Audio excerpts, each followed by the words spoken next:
Good morning and welcome back to Real Estate Live UK. This is day 4 of a week of virtual events which are brought to you by White Label and our partners and sponsors.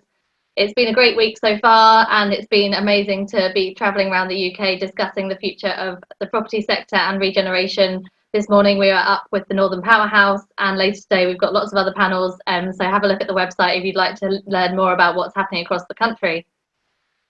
This morning, though, we've got a panel that's very close to our hearts because we're talking about Croydon. It's actually our second panel on Croydon this week, and we had one that you can watch back on the Real Estate Live website, which was looking at what will a carbon zero Croydon look like, which was really interesting. But this discussion will be a bit more of a broad-ranging discussion about the key triggers that will continue the strength of Croydon's regeneration. So we hope you really enjoy it, and we're looking for, as much as we've got a great panel this morning, we'd like as much audience participation as possible throughout the week, and we've been getting it, so hopefully this session will be no different. We're starting every session with a poll, and we're asking everyone to answer the question, what will the most important factor in kickstarting development and recovering the strength of UK real estate be post-COVID-19? So there's a few options coming up. I'll give you a few seconds to read through them and decide what your answer might be. We're going to be collating all the answers and sharing the results at the end of the week. And that's hopefully enthused you to start engaging with us and the panel. So throughout this session, we'd really encourage you to ask as many questions as you like of the panel, and Emma Schoen from Property Week will be moderating them. So if you put them in the Q&A feature, which is in the toolbar on your screen, that would be brilliant. Please put them in there rather than the chat if you can, and hopefully we'll come to them as many of them as possible. So without further ado, I'm going to hand over to Emma to introduce our panel, and we hope you all enjoy this session. Thank you, Bonnie. Good morning, everybody, and thank you for joining us. My name's Emma Schoen. I'm the news editor at Property Week, and it's something that's close to our hearts as Croydon because we are based there as well. So I'm looking forward to the next hour of discussion about what the future holds for Croydon, how it's going to recover from the ongoing pandemic, and what its ambitions are beyond that. I'm joined by a brilliant panel this morning who you can see. So we have Shifa Mustafa, Executive Director of Place at the London Borough of Croydon, Craig Marks, Chief Executive of Mentor, Alex Gale, Partner at SHW, Michael Purefoy, Head of Sales and Marketing at RNF Properties, and Professor Janet Jones, Dean of School, Arts and Creative Industries at the LSVU, London South Bank University. I'm going to start by putting some questions to the panel about their areas of expertise, but as Bonnie said, we are going to open this up to discussion, so pop your questions in the Q&A button and we will come to those. Well, okay, so without further ado, let's crack on. Shifa, I'd like to start with you and just ask you, what are going to be Croydon's key drivers in the recovery from COVID-19? Hi, and good morning, everybody. Welcome to this important discussion. So for me, really, I would be, just want to touch on, I think, 6 key drivers I think will feature in Croydon's recovery. I think the first thing to say really is obviously the opportunities and the potential of central Croydon. Now, even before COVID, anybody coming into Croydon and getting off the train at East Croydon, you'd be welcomed by a number of cranes everywhere. And that's been the case now for a number of years, huge amounts going on, boundaries being pushed, not least if you just look at the 101 George Street, the tallest modular development in the world. And that's been the work, I think, of going back 10, 15 years with partners about planning what the future of Croydon could look like, and central Croydon in particular, to kickstart the broader regeneration of the borough as a whole. Now, that obviously is continuing. Some of it is slowed down, some of it's paused. Some people like to slow down because of the issues around social distancing. But generally speaking, having spoken to the key developers, the confidence remains and people are adapting to the new norm. But in addition to that, I think it's really heartening to hear that even during the period of the lockdown, there's been 3 key announcements, if you like, in Croydon that are new developments that are given even more certainty to the future of central Croydon and the borough. And I just want to draw on those 3 very briefly. Obviously, we had the announcement of phase 2 of Ruskin Square, and that's in excess of 300,000 square feet of offices for a government department. We know that needs to be completed by 2023, and that in fact is due to be starting later on this year. We've had the certainty around the university presence in Croydon, again working towards opening in September 21. And we've also had the announcement around the London Square Partnership Development in West Croydon. And these are all been things during the lockdown. So that just gives you, the extent of the confidence that will continue in Croydon.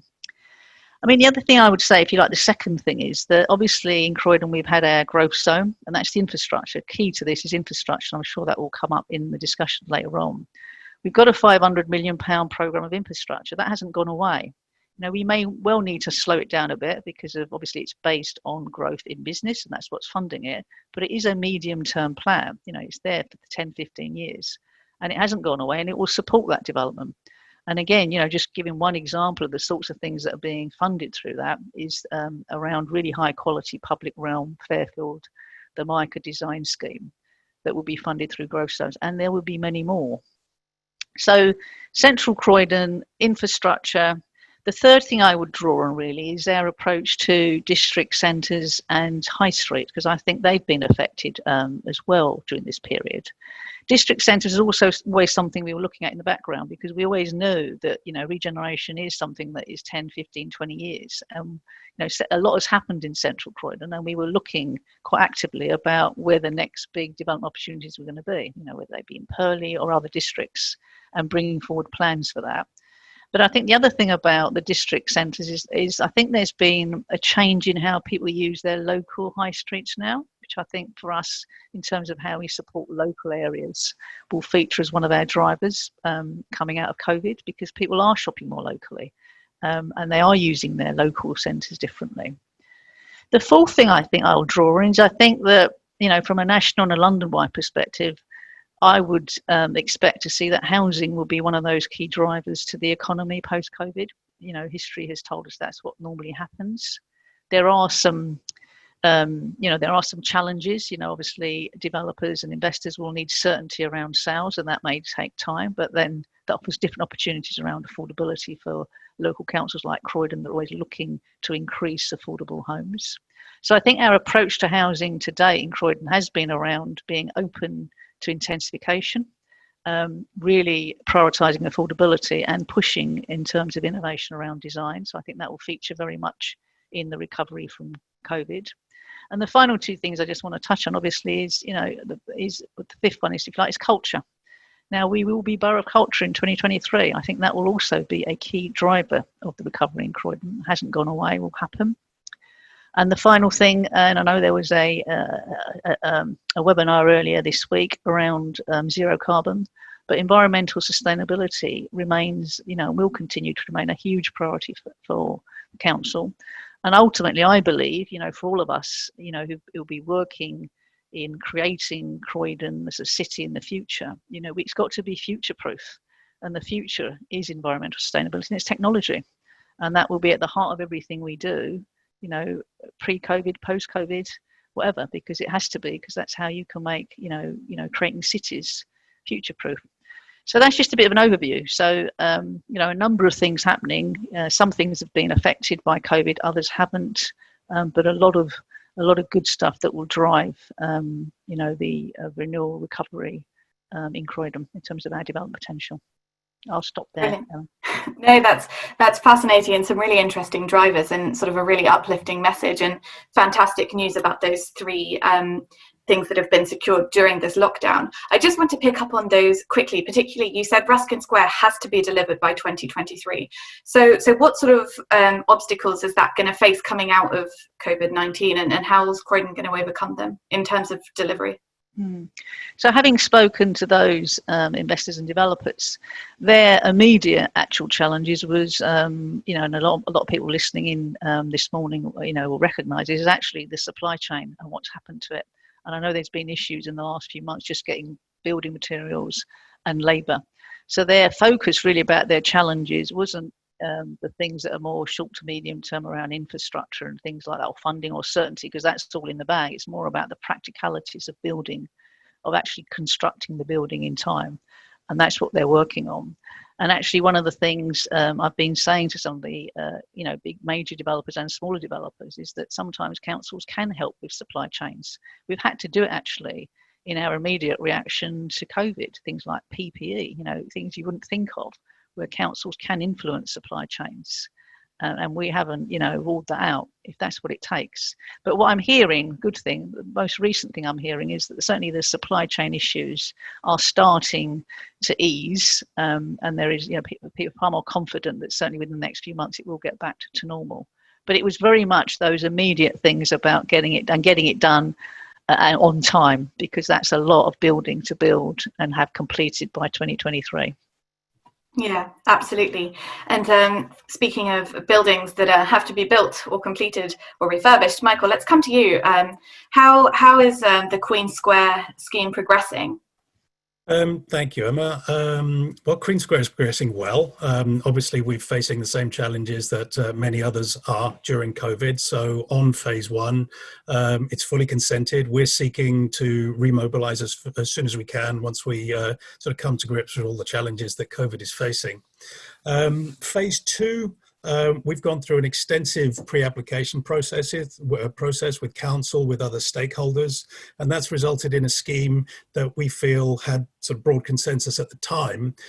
Our plan was to submit that in the first half of 2020, but obviously given COVID, with the scheme of the scale and importance of this, we don't think that the timing is appropriate. So I think we need to get through this particular period, see how the land lies afterwards. It's essential on a scheme this scale that the consultation is engages with as wide as an audience as possible. So that's where we are right now on the scheme. Brilliant. And just on the off chance, oh sorry, did you have more? No, I was going to talk about public realm, but oh well, I mean, please, that was going to be my question. So right. So just so people know what we're chatting about, how important do you think the creation of new public realm is going to be moving forwards? Well, fortunately, this has always been really at the very core of the development, and certainly in phase two. So although it's a residential-led development with circa 900 units, the focus has very much been around building a public realm, celebrating the public realm. So it's centred around the town square, which is part of the Croydon master plan. It's an enclosed pedestrianised area, and it's essential for us. We've been working with our architects and all of our different consultants to ensure that this is a square that's not just event-based, but it's there as part of daily life.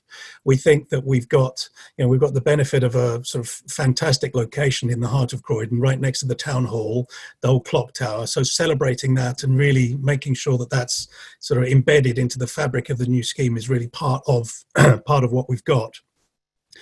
But although it's easy for us to focus around the town square, actually phase two covers a much broader aspect of that. We've got a very generous retail quarter. There's a lot of, the site has a lot of history, a lot of old connections with cultural and civic characteristics. So we've also looked to really open up, create new connections across the site. So not just having the main square, but also create further lanes and smaller squares like Thomas Turner Path, Seagus House, for instance. At the rear of that, there's also a smaller square as well. So new connections, linking new spaces, but also sort of celebrating some of the older the history and making sure that that's embedded into the scheme as we go forward. So and then on the outer part of the scheme, streetscape, we're looking to sort of refine the street character and make sure that this public realm is really sort of entirely embedded into the scheme as part of its as part of the fundamental nature of it. Brilliant. It all sounds really exciting. And just for people watching on the off chance there's anybody that isn't sure, the Queen Square scheme is, of course, the refurbishment of the old Nestle Tower. So it's interesting you talk about heritage. It's obviously central to Croydon's identity, and it's really exciting. I don't know if people have seen the CGIs, but it looks like it's going to be fantastic. Let's move on to another exciting area for Croydon. The Purley Way region is obviously fairly important as an industrial and logistics hub. Alex, what impact has the recent pandemic had on this sector in Croydon? Actually, a quite positive effect on it, in that we've had an upturn on inquiries from the logistics sector in particular. So last mile logistics was a big thing for Purley Way anyway. There were obviously a lot of chimney pots around We're serving all of South London, and there are people who are serving right into the central London, as Croydon is probably the closest, largest hub to that area. So in the last month or so, I'd say we've had most of the major parcel delivery companies, everyone's favourite online retailer, all of those who are out there looking at the moment for space in what is actually quite a restricted area. So we have circa 6 million square feet of industrial property in the London Borough of Croydon.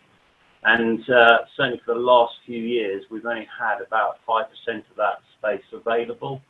So it is actually quite difficult to shoe in all these requirements which are coming through, certainly on the bigger space. But fortunately, we've actually seen some new builds starting to happen, which has been the first new build since about 2008. So there was a really positive story happening along the Purley Way and the sort of outer roads. Got Prologis building on 10 acres, about 220,000 square feet. And Aberdeen Standard have just completed 2 units known as Affinity, of which one was let during Corona to Peloton, the online cycling company. So there's activity, there are deals happening, and certainly the last few weeks we've certainly seen a good uptick on inquiries. So it's going to be really interesting to see how that all pans out between now and the end of the year as more stock comes on from the new builds. Yeah, a really positive story there. And just out of interest, this spike in interest, which is the story sort of from across the country, we've certainly reported on a lot of deals being struck as retailers look for extra space because there's been the spike in online shopping. Do you see the spike in interest as something that's going to continue long after COVID, or is it just sort of a byproduct of what's happening at the moment, do you think? I mean, I actually think that sadly for retail, it's going to change the way we shop massively now, and I think it's basically forward wound everyone to basically using online shopping as their main entity instead of necessarily going out to those shops. And I think the big centres, they'll survive in probably a smaller form. Possibly those mid-range shopping areas are going to struggle a little bit more, but you just notice that everyone is doing more and more online. And that is why that the demand which we're seeing has come through from the logistics side of things. Absolutely. And is there more development opportunity for more new builds down on the Purley Way? There are a few things happening actually, which I can't quite tell you about at the moment, but there are. Oh, go on. A few development opportunities. But one of the other things I just want to touch on is actually we've seen a couple of things happen now, such as the old Toys R Us store, which has gone full circle. So originally Purley Way was an industrial heartland, and then we saw the redevelopment for out of town big box retailing, and now the Toys R Us store, for example, has gone to an Amazon logistics shed. So it's an interesting thing which we're seeing happening more and more. And we've seen the likes of Prologis, for example, actually buy an out-of-town retail shopping centre up in, I think it was North London. And there are a lot of investors out there now looking at that as the next stage for last mile logistics. Fantastic. And Craig, let's bring it over to you now and have a quick chat about Morello Phase 2, which is, for those not familiar, 2 very impressive big towers and I believe a new entrance to East Croydon Station. Is that right? How is that scheme progressing at the moment? What's the latest? Yeah, good morning. Good morning. It is, we delivered the first 300 first phase and completed that last year, and we're just ready to go on site in April with road closures in place and ready to deliver these lovely 2 towers and a large portion of affordable housing. And obviously the COVID issue hit, and we had to sort of regroup and look at everything, because once you're in a build, a lot of issues go away. You've got to have the self-distancing, as Shiva said, developments can slow down. But when you're just about to go into onto a site, you then have to look at the supply chain, how your contractor's going to meet the timescales that you want, how you deal with the funding. So it came at just the wrong moment for us in many respects. But what it's allowed us to do is just to regroup and look at how we reorganize the infrastructure in the buildings. So the two buildings are, I've got 170 homes in each with good mixes of 1s, 2s and 3s. We've got a new entrance to the station, as you say, and we've got 20,000 square foot of commercial space below those. So we're concentrating on looking at that commercial space below it and how actually, the changing lifestyles that people are going to have post-COVID in terms of working from home, being able to access facilities, whether it be work, play, or whether it be gymnasiums and keeping yourself healthy. So we're focusing and looking at that whilst we're getting ready to deliver the development later this year. Brilliant. And Craig, how do you think, how important would you say the infrastructure in the town is in terms of encouraging more investment and development in Croydon? Well, we've been involved in the town for a long, long time, as many on the panel will know. And so, we've put high on the agenda the continuation of Croydon developing its smart city status. So, looking at all those key drivers, getting the broadband up to 5G, looking at all those instruments that attract investment to Croydon, things like, getting the university coming forward, which is great news, Shifa, that we're hearing that. Looking at healthcare, obviously with COVID, people, investors that want to come into Croydon, they want to be sure that we've got the, we've got the healthcare network, which I know that the council have got. There's hard and there's soft infrastructure that needs to be put in place. I mean, it's great that Croydon have got this sort of digital place, which Palmer Khan chairs. So she runs it. They've got a big focus on digital place as well as physical place, which Shifa heads. So I think those sorts of infrastructure, the soft parts of it, and bringing forward education and the cultural uses, the Fairfield halls opening up, all of those attractive levers that we need to bring in investment are very important. And then we've also got the physical infrastructure. And there's plans for a new station in Croydon. So we've been working with the council probably for the last 3 years just to see how we can bring forward the investment, work with Network Rail, to bring that physical infrastructure into the town as well. Absolutely. And just to pick up on something you said there, Craig, an essential part of the infrastructure for Croydon is education, which brings us onto you, Janet. Can you tell us a little bit about LSBU's plans in Croydon and how those are progressing? Yes, good morning. Thank you for the invitation. So London South Bank University is a South London university. We've been doing what we do for 130 years, and we're very close to the community we serve and very close to industry, very close to how our students engage with the world around them. And two things to point out about what we do and what we want to do in Croydon is that we're very, very engaged with employers, very engaged with graduates and graduate outcomes and employability. So we thought we would be an amazing match for just going a little bit further south in London and setting up a new campus right in the heart of Croydon city centre. Can't tell you exactly where yet. I'd love to be able to, but I can say it is a heritage building and it's in a great space, and we're looking forward to opening up in September 21. One of the things we focus on is, as mentioned, graduate outcomes, but also entrepreneurship and enterprise. And so we're going to have initially a lot of programs around a community-facing area, for example, health and social care, nursing courses, applied health, physiotherapy, chiropractic, with a shop front to that. We're also going to have a lot of business courses there, and accounting, really important for mature learners especially, who would like to study but don't want to move too far away from where they live. So we're really excited. I mean, Croydon is one of the largest cities in the United Kingdom, probably in the top 10, close to it anyway. It doesn't have its own university. So I'm really happy to be able to open up one and build something really big, really powerful to support the community in Croydon. It's so exciting. What was it exactly that made you choose Croydon? Because there's a lot of South London to choose from. What brought you in? Well, many things. We are known very much, I mentioned, for our partnership work, our apprenticeships, especially big. I think we are the largest, university who supports apprenticeship, and areas around the built environment especially are big, and engineering and applied sciences, biosciences, as well as my area, arts and creative industries.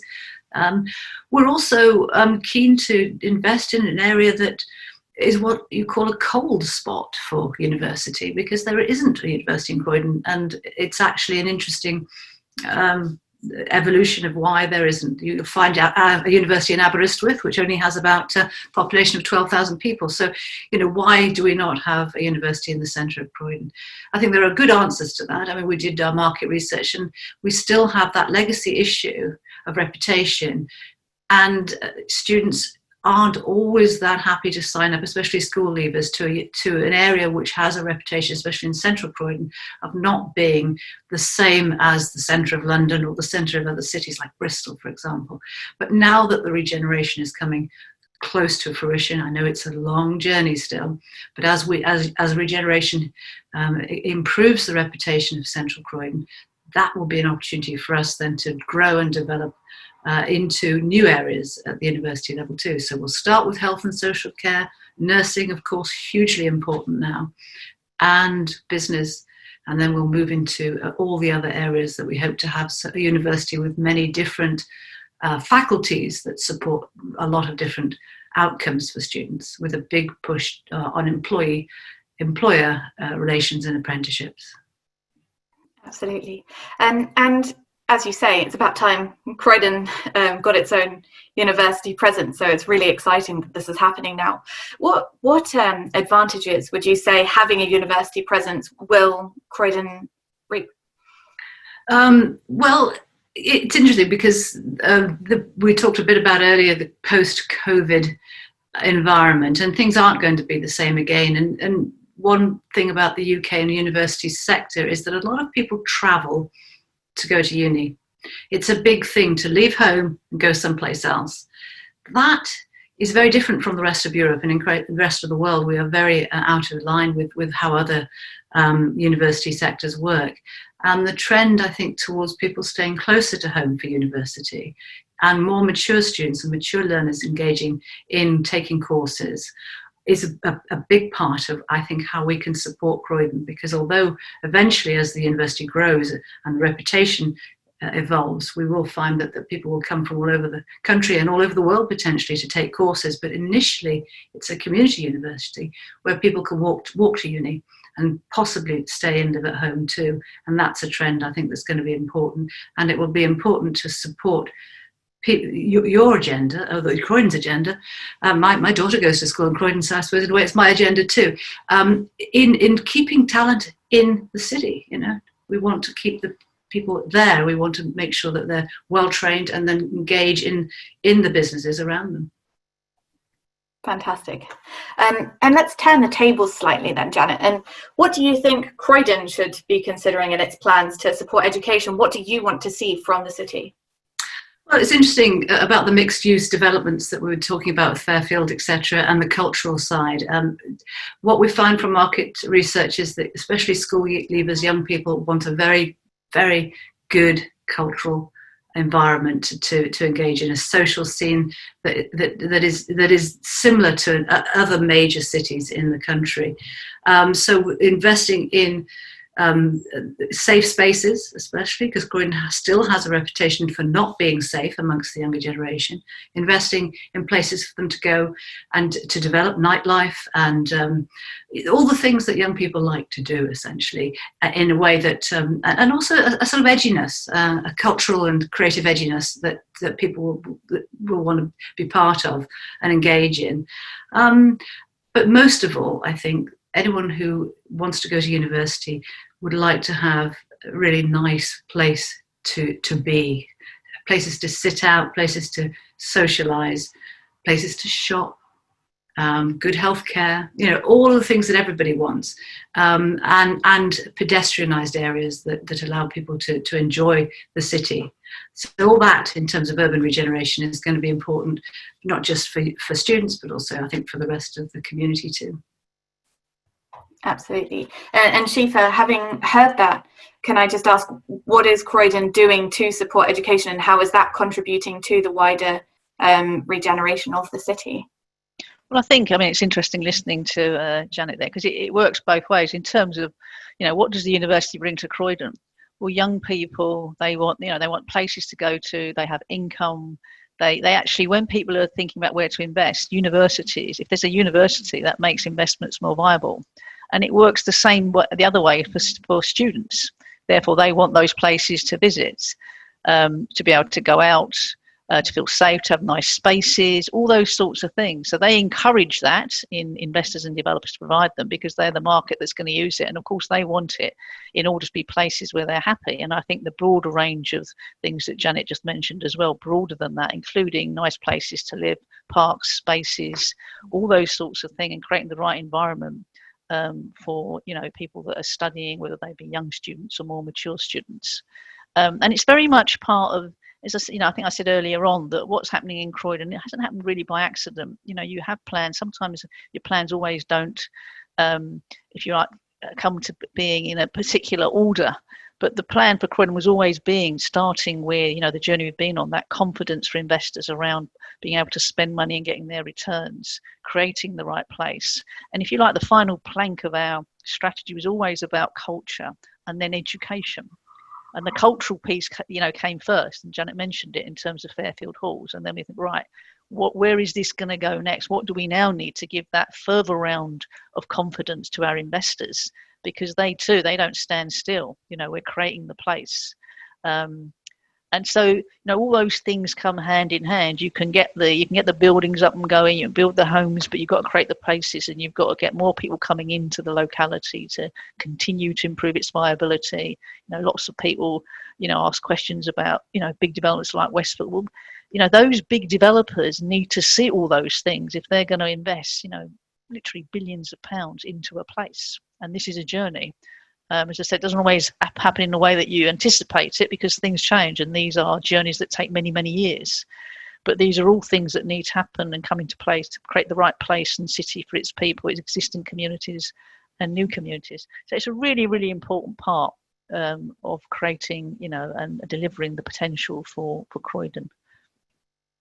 Brilliant. And Craig, did you have something to add on that?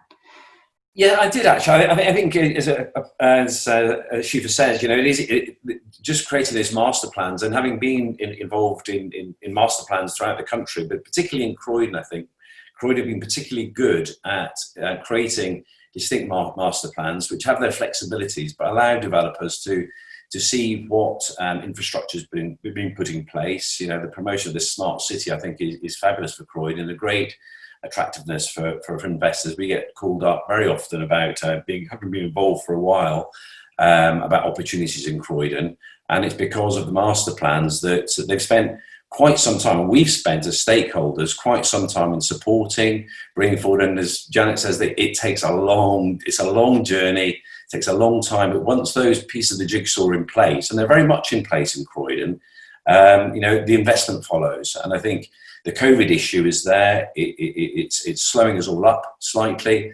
It's making us think a little bit more differently about things, where the importances lie, which is obviously, major on healthcare, the cultural stuff, the broadband stuff, the smart city stuff.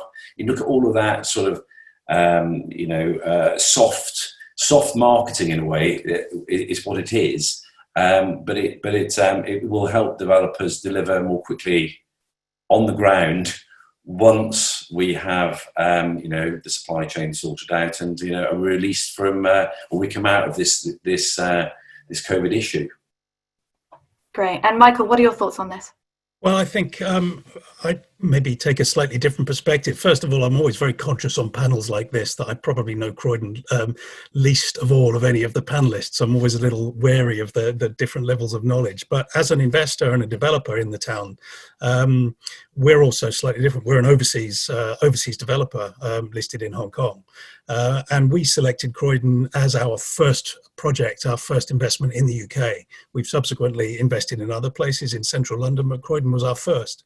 And I think it's been fascinating to learn a lot about Croydon. One of the reasons that we were so excited to invest is that we thought there was tremendous potential. When you look at all of the elements that go towards creating what's going to be a vibrant, successful town, everything's already there. It's just a question of building upon that. So for us, we thought that it was a tremendous opportunity to learn from our experiences overseas, certainly in large-scale regeneration projects. And so for us, the ability to really become part of the fabric of the town centre, having a scheme that can link with the cultural centres like Fairfield Hall, we're just over the road from that, the civic centre of the town hall, and be all next to the retail there. We saw everything combining to really create a fantastic opportunity. We've always, as an overseas developer, we often, we also have a good network of overseas buyers, overseas clients, and they're asking a lot, saying Croydon's not an area I know a lot about.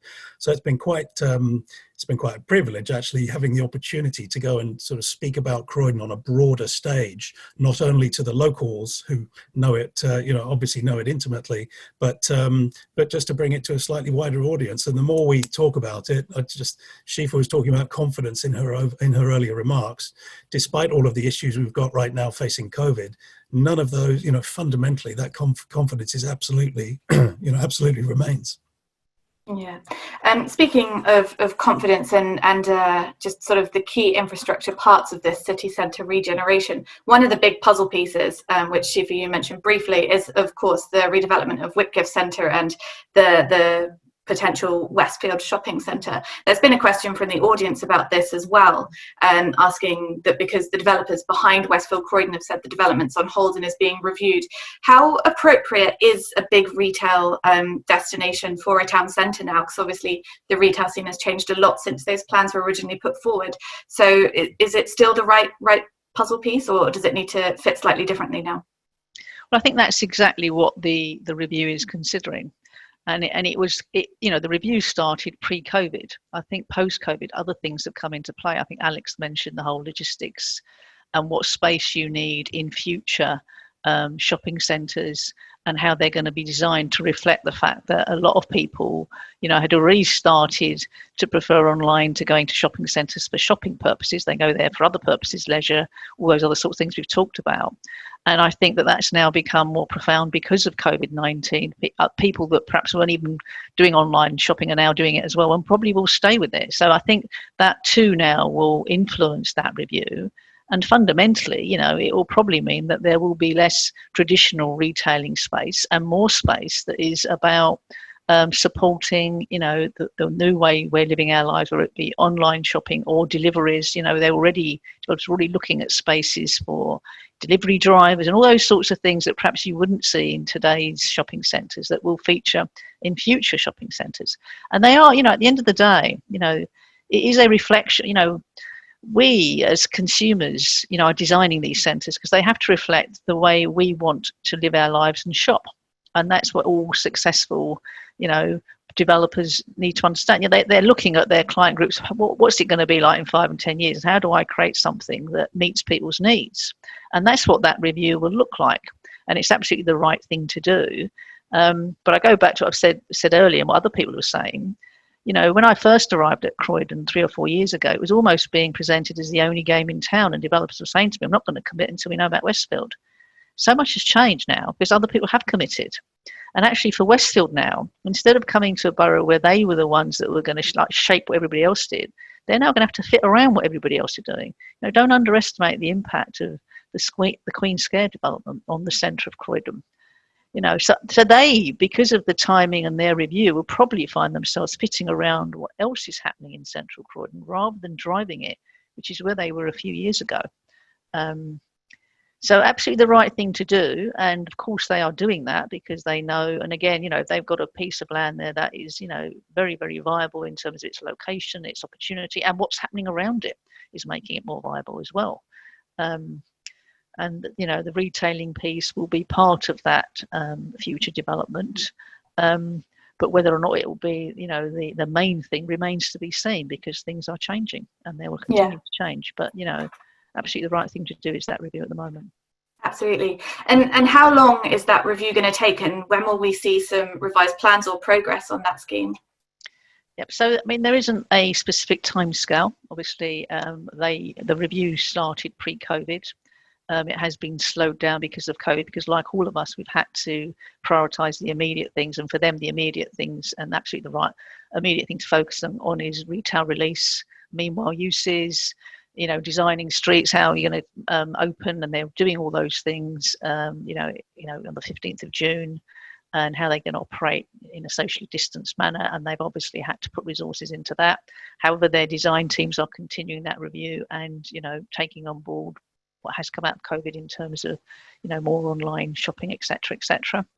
And we'll work with them, but there is no definitive timescale. Obviously, again, decisions will be made in Paris because that's the owners, and in like what else they're doing internationally and in Europe, they'll make those decisions. But the first thing, like any major investment, is to get a scheme that they believe is viable and will work, and that's what that review is focused on. And once they get to that point, then I think things tend to speed up. Once you've got a viable project, it all tends to happen quite quickly.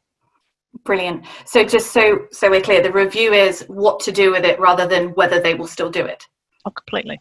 Absolutely. Yeah. There was a recent letter I know we received from them, and that just every time they reconfirm the same thing.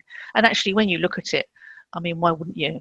Just think about the land and the future and where it is, and the transport and how that's improving, and what the value and the viability of that land is in the medium to long term is only ever going to improve. And again, I'll go back to my earlier point. That was before everybody else started investing around them, and their customer base is growing by the minute. The university wasn't there when they conceived that idea. Other things have happened, the residential around them. So, it's very much, in my view, a question of time when it's going to happen. What is the right thing to happen rather than anything else. Okay, brilliant. I'm going to bring it to another question now from the audience. This is from Sarah Wren, who asks, how important is cultural infrastructure and activity to regeneration areas and making excellent new places, and how should it be paid for? The killer question. So Shifa, do you want to kick off, and then if anybody else has something to add, just give me a wave. Yeah, so I think in terms of how important it is, I'll go back to what I said earlier in terms of the journey. We knew that there'd come a point where just having commercial space and residential isn't going to create the sort of city and town that we want. And it is really about how people use their spaces and the benefits to them and how they live their lives. And that's what culture is about fundamentally, a small scale, big scale. So it is absolutely critical. And in fact, any regeneration professional will tell you, just by looking at what's happened, internationally, that culture is very often a big driver for regeneration. So not only does it drive it initially, but it's also the bit that completes it at the end. It's one of those things that you always have to start with, but also complete with. So I don't think anybody would argue that culture is absolutely the heart of regeneration. It always has been in Croydon, has been our strap line. Who pays for it is a very interesting question, particularly at the moment, given what's happening with the economy and how we make that work. And I think, it's, some of the things we've done in our immediate response to the crisis in Croydon, if you like, around COVID, is actually to provide some sort of small scale funding for cultural industries to keep them going, because often because of what they're doing, they are very vulnerable at the smaller end. And at the top end, as we've seen with Fairfield Halls, there's been a huge impact with large venues as well. So they've been particularly affected. And a lot of talk now has happened about how we support them going forward, given they've had such a hit, whether it's at a small scale or large scale, and what the opportunities are. I think it's like everything else with funding, it will come down to, and this sort of, if you like, the public sector way of funding things is very similar to the private sector, is that what are we going to get for our money? That's how you determine, when money is short, that's what it comes down to. And there's no doubt that the benefits of culture on broader health and well-being because COVID has been about a health crisis, and we've seen the cost of that. But culture is often the response to that health crisis as well. So, you know, when you're talking about funding, it's cost benefit analysis, isn't it? And we all know that the benefits of culture to people's health and well-being, as well as what we've talked about today, you know, in terms of the economy and investors' decisions, in terms of people's lives, it's also a huge factor. So, you know, those things will play into, and there'll be lots of things. There'll be private sector opportunities. There'll be lots of public sector opportunities. There'll be things the voluntary sector are doing. There'll be lots of lobbying to make sure that the cultural sector continues to be an important part of living in cities and broader, because they have a huge impact. Absolutely, of course they do. And Janet, you had something to add there. Yes, just from outside looking in, you don't want to underestimate the value of something like the box park too. I mean, I know for big generation projects it seems like a small thing, but it's a really important part of the culture scene in Croydon. But really what I wanted to say is about paying for it. One of the things that we're doing at the university level is looking at drawing down on structural funds from Europe, because those projects are still up and running. And those are the things that we can do to help support the growth in cultural and creative industries as much as in any other area. So having a university who is dealing with the SME community and business community and finding ways that we can match funds from Europe and soon to be funds from other spaces, that's going to be a big part of who pays for it as well. So that's happening, and it really is going to be a driver around creative as well, because we've got the Creative Enterprise Zone, and we've got the London Borough of Culture coming up. So all of that is funded. What structural funds from either the UK or Europe will be really important in developing that cultural base for Croydon. Brilliant. And I just want to pick up on another question here from Deneen Rowe, who has asked, and I'd actually quite like to get a developer's perspective on this one as well. So Michael and Craig, thinking caps on, how are the residents being engaged with this shift in Croydon, and how have they been engaged so far? And I'm just going to add, what's their responses been like? Michael, let's start with you. How are you engaging with the existing residents of Croydon, and how do they feel about your scheme? Well, I mentioned in my opening comments that a scheme of this scale, and certainly where it is, we certainly respect the importance of it in its location. So, effectively, it's through a very sort of broad consultation process and making sure that we're engaging with as wide a body of people as possible. So that's been a fairly important part of what we've done at the beginning. And the scheme's gone through various updates, various changes. I said at the beginning that, phase 2, because Queen Square is not just the redevelopment of Nestle Tower, St George's House, it goes all the way back to the High Street. So it covers a huge area of land. Phase 2 is a combination of different residential buildings of varying heights, but also the regeneration of existing buildings like Seeger's House, a 1930s building. And although it's a residential-led development, the vast majority of people will only have interaction with the scheme on the ground level. So that's been a key focus of our planning and our design team. And at every stage, we've sought to have consultation and seek as broad a body of opinion and engage with that and look to feed that back into further design iterations. Great.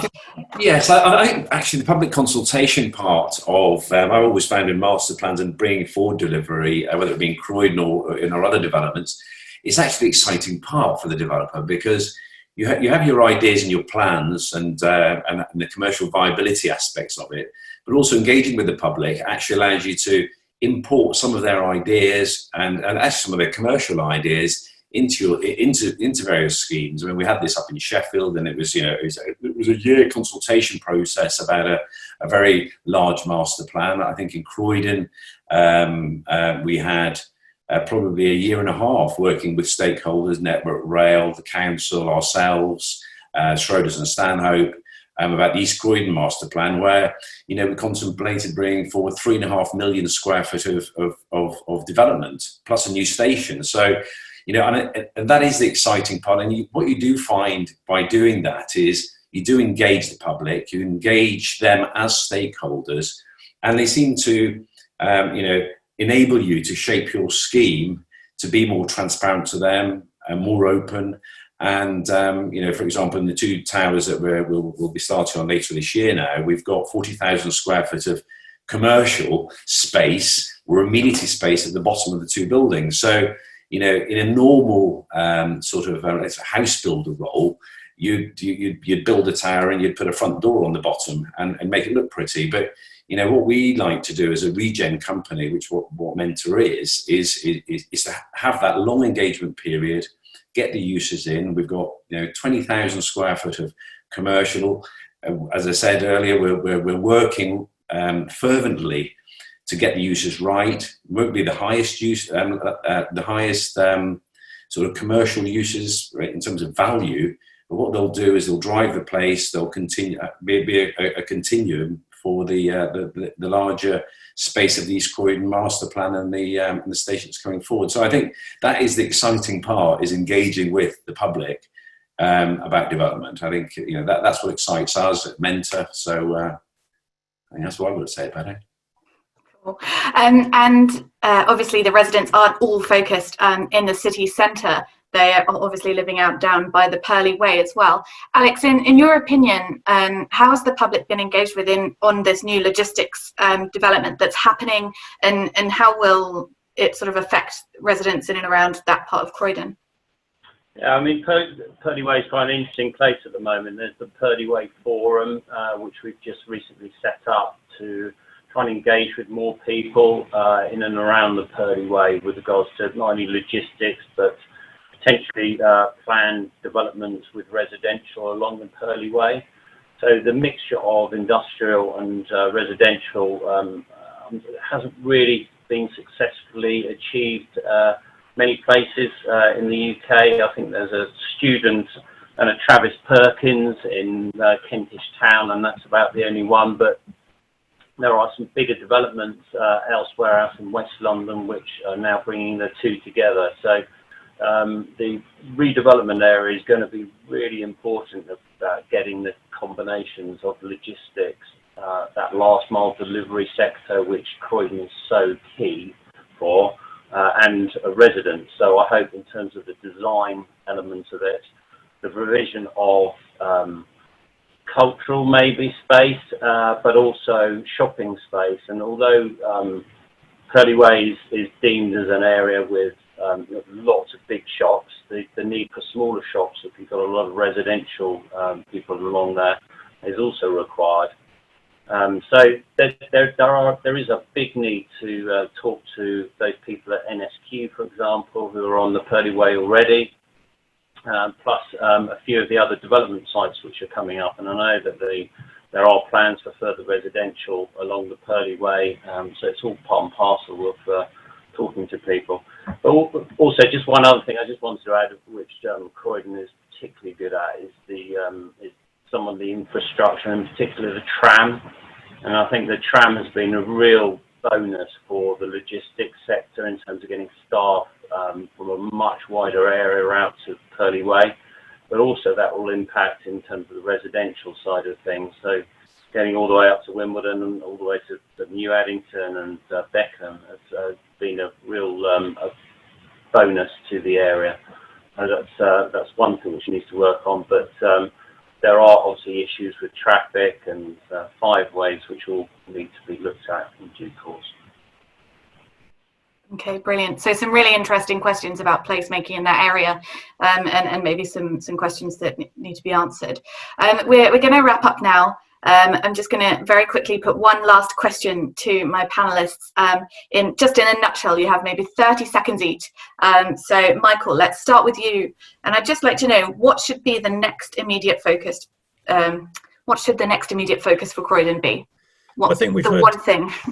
One thing, well, I think it's just ensuring that there's a sort of continuation of all of the really positive messaging that reaches as wide an audience as possible. There's a huge amount positive happening. We've heard about the East Croydon railway station and all of the continuing investment. And I think it's vital for everybody, for us as investors, but for broader business community at large, to ensure that those positive messages are continue to reach as broad an audience audience as possible. I think that's as vital as anything right now. Brilliant. And Alex, what about you? Yes, sorry. I think actually the most important thing is understanding that Croydon is a really great logistics location, and in terms of the redevelopment or the development of extra residential in particular along the Purley Way, the two can potentially sit side by side, but the design of it will be absolutely critical along with the infrastructure. Great, thank you. And Janet?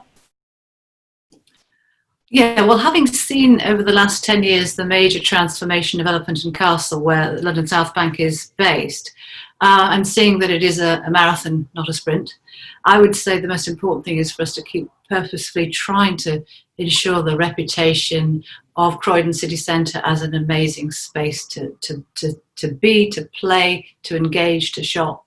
And that will drive everything, as well as that will give us the heart that we need to create a university that is fit for the future and that becomes, as soon as possible, a university that has an international reputation. Fantastic. And Craig, how about you? I think it's to continue to utilise all the instruments that we've got in terms of stakeholders and the whole stakeholder integration to further attract investment into Croydon. I think the basis is there, and it's just to continue to use those instruments to attract investment. Fantastic. And last but not least, Shifa? Yes, I always say how you do something is even more important than what you're doing. So I think the main focus should be on partnership and us all coming together to deliver the best for Croydon. And that's a fantastic message to leave it on. So thank you so much to everybody for your time. I'm going to hand back to Bonnie in just a second. Usually at this point it's weird not having an audience I can see. I'd ask for a round of applause for the panelists, but you've all been fantastic. If you're at home and you think they were great, give them a clap. I'm sure they'll feel it. Yeah, thank you so much, everybody. And I hope you enjoyed that as much as I did. And Bonnie, over to you. Thanks, Emma. Echoing Emma's thanks, thank you so much to the panelists for taking part and to our audience for joining us this morning. I think it was a great positive message for Croydon, and obviously Emma's question at the end, everyone's answers came back with something about continuation. So clearly Croydon is doing everything right. It just needs to carry on. And if you've taken a trip in during this time, you'll see that it is carrying on. I went in to get a collection takeaway from Bugatti's, which was a 10 out of 10 if anyone's nearby. And you can see that the hub development's still continuing. The tide towers have been finished and they're completing, so definitely always worth carrying on hearing the positive messages, and brings me on to say that this panel was brought to you as part of Develop Croydon's programme of events. So Develop Croydon is a private sector led collaboration that works with the council and other stakeholders to promote Croydon. So if you'd like to carry on hearing some positive messaging, then have a look at what else is going on as part of Develop Croydon's activity. And finally, we've got some more sessions as part of Real Estate Live this week that would be good to see more of our audience in. So we're dotting around the country. We've got a session about Aldgate. We can talk to you about Scotland. We've got a session about West London, and particularly picking up on some of the conversations this morning, there's a panel tomorrow about designing the future of learning. So if any of those topics are something of interest to you, then definitely tune in. And finally, just want to say another thank you to Emma, who was supposed to be on her hen do this week. So really appreciate your time, and obviously we gave you the next best thing, talking about Croydon. But so yeah, thank you so much to you for chairing a really great session, and hopefully we'll see you all soon. Thank you.